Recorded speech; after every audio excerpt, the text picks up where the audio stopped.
Hello friends, welcome back to Indian ভবঘুরে। তো অন্যান্য দিনের মতো আজকে নতুন একটি ভিডিও। আজকে বেশি কথা বলবো না, আজকে আমি যাব দীঘাতে। তো দীঘা আমাদের এখান থেকে খুব কমে, মানে এসবিএসটিসির বাসে আমি যাব। এই বাস জার্নিটা কীরকম হয়, মানে বাস কোথায় দাঁড়ায়, কোথায় বাথরুম, অনেকে আছে বাস কোথায় দাঁড়ায়, বাথরুম আছে কিনা সেখানে, কেমন বাথরুম, সে সব কিছু আমার এই ভিডিওর মধ্যে পেয়ে যাবেন। চলুন তাহলে আজকের এই ভিডিওটি শুরু করি। এখন বাজে 6:30 বেজে গেছে। দেখুন এই যে ব্রিজ, আর এই আমাদের এখন বাস ঢুকছে। এই বাসটাই আমরা এখন যাব।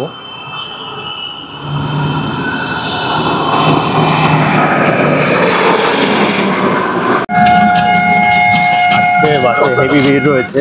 সকাল সকাল বাসে কত ভিড় দেখুন, মানে আগে থেকে টিকিট না কাটলে, যদি আমরা ভাবি অনেকে যে বাসে উঠে টিকিট কাটবো, মানে টিকিট পাওয়াই যাবে না, এত ভিড় থাকে সকালে বাসে। এয়ারপোর্ট থেকে দীঘা বাসে যাওয়ার সময় রাস্তায় মাত্র একবারই দাঁড়াবে, সেটা কোলাঘাটে। তো আমরা এখন কোলাঘাটে চলে এসেছি আমরা এখন কোলাঘাটে। বাসটা দাঁড়াবে এই সাইডটায়, এখানে হোটেল ফোটেল সব কিছু পেয়ে যাবেন। এই দিকটায় আপনারা আখের রস ফস সব পেয়ে যাবেন। তাহলে এবার আমি ঘুরে দেখাচ্ছি আপনাদের, দেখতে থাকুন।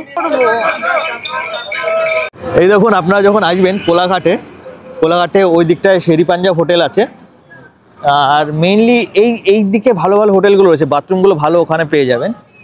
আর এখানে WBSTCর পুরো বাস দেখুন, এই বাসগুলো পুরো এখানে লাইন দিয়ে রয়েছে। আর এখানে আপনার ডিম টোস্ট পেয়ে যাবেন। আর কি কি পাবেন আমি দেখাচ্ছি আপনাদের এখন। এখানে আখের রস, আর এদিকে ডাব পেয়ে যাবেন, ওইদিকে চায়ের দোকান ফোকান সব রয়েছে। আর যদি অন্য কিছু খেতে চান, মানে ধরুন একটু পুরি সবজি খেতে চান, পুরি সবজি ওখানে রয়েছে।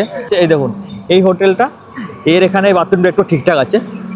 আপনারা আসলে এখানটায় খেতেও পারবেন, আপনারা খেয়ে দিয়ে বাথরুম করে যেতে পারবেন। ওয়াশরুমটা একটু ভালো এটার। আর আমি ভিউটা দেখাচ্ছি এখন চারিদিকের। এখন কুয়াশা দেখুন, এখন বাজে কটা, 9টা বাজতে আসলো, মানে 9টা বাজে না এখন, তাও কুয়াশা দেখেছেন, সব দিকে কুয়াশা আছে। একটু ঝিরিঝিরি বৃষ্টিও পড়ছে। এখানে আসলে আপনারা চা কফি সব পেয়ে যাবেন। এখান দিয়ে পার্সেলের ব্যবস্থা রয়েছে। এখানে মোটামুটি কি পাওয়া যায় দাদা, কি পাওয়া যায় এখানে? আপনার মিক্স ভেজ, পনির বাটার, পনির মশলা, চানা মশলা, তড়কা, রুটি, আর আপনার হবে আলু পরোটা, কচুরি, হাত রুটি সব হয়ে যাবে। মানে যদি এখানে বসে খাওয়া যায় আর নিয়েও যাওয়া যায়, মানে বাসে তো তাড়াতাড়ি চলে যাবে, তার জন্য নিয়ে যাওয়ার ব্যবস্থা রয়েছে, তাই তো? তাহলে আপনারা শুনলেন, এই দেখুন এখানে ভালো বসার ব্যবস্থাও রয়েছে, এখানে বসে খেতে পারবেন। আর বাসেও নিয়ে যে পার্সেলের ব্যবস্থাও রয়েছে। এখান থেকে আমরা চা বিস্কুট আর ডিম টোস্ট খেয়ে বেরিয়ে পড়লাম।